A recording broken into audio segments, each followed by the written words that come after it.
UPSC civil service prelims exam ये 2026 की परीक्षा खत्म हो गई है, लेकिन इस परीक्षा की समाप्ति से ही शुरुआत हो गई है एक नई डिबेट की, यानी कि यूपीएससी की नई डिबेट। 24 मई संडे को हुई देश भर में आयोजित हुई परीक्षा को लेकर अब उम्मीदवार और एक्सपर्ट्स दोनों की हैरान कर देने वाले अलग अलग स्टेटमेंट्स है, अलग अलग राय है पूरे एग्जामिनेशन पे।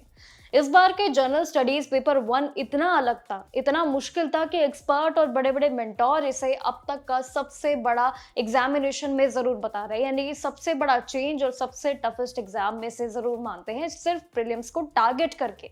सोशल मीडिया पे एस्पिरेंट्स अपना दर्द बयां कर रहे हैं, उस बीच निराश भी जरूर है, क्योंकि एग्जामिनेशन को पूरी तरीके से बदलावों के साथ जो दिया है, इस बार का गणित जरूर बदला है।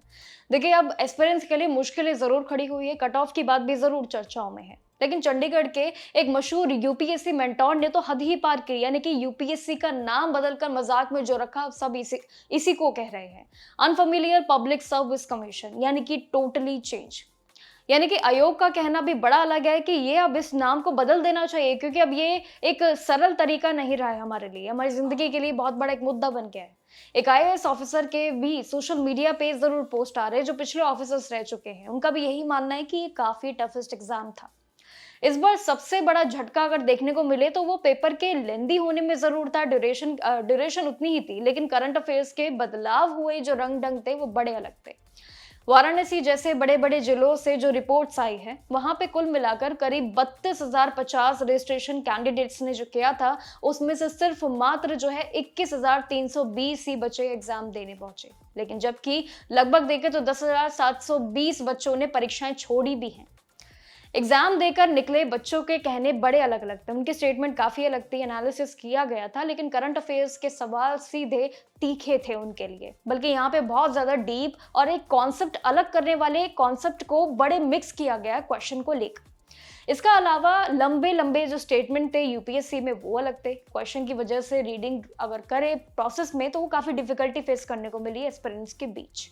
लेकिन उम्मीदवारों के पास एक क्वेश्चन के लिए मुश्किल से मात्र 1 मिनट 12 सेकंड का ही समय था, और जिसमें इतना लेंदी अगर क्वेश्चन पेपर देखे तो आखिर कैसे सॉल्व करेंगे। अब इतने बड़े सवाल पे हुई ये पूरी डिबेट जरूर छिड़ गई है। उनका ये मानना और समझना भी जरूरी है कि नेगेटिव मार्किंग से बचते हुए सही ऑप्शन पे आखिर टिक कैसे करें, उसके लिए टाइम चाहिए, और इतने लेंदी पेपर में कैसे करें। अब सीसेट का पेपर भी बड़ा ही आसान नहीं था, ये भी मुश्किल था, जिसमें मैथ्स, रीजनिंग और अगर हम देखें तो कई ऐसे पॉइंट्स थे, कई ऐसे कॉन्सेप्ट थे जो बिल्कुल टोटली चेंज थे। अब पुराने ट्रेंड्स में जाए, पहले कैसा था तो देखिए, पहले बिल्कुल उल्टा था। इस बात के लिए हिस्ट्री और इकोनॉमी पे यूपीएससी का मेन फोकसिंग सबसे ज्यादा रहता था, और यही एस्पिरेंट्स अपनी तैयारियों को लेकर ही चले थे, लेकिन यहाँ बदलाव हुआ। जबकि जियोग्राफी और पॉलिटी जैसे ट्रेडिशन अगर हम देखें सब्जेक्ट्स में, तो इनका वेटेज काफी एक थोड़ा या ना के बराबर जरूर देखने को मिला। हिस्ट्री में अगर हम देखें तो बुद्धिज्म, एंशिएंट रिवर्स और साथ ही कई ऐसे टॉपिक्स और कॉन्सेप्ट इसमें शामिल थे जिसे सोचने पे मजबूर एस्पिरेंट जरूर हुए।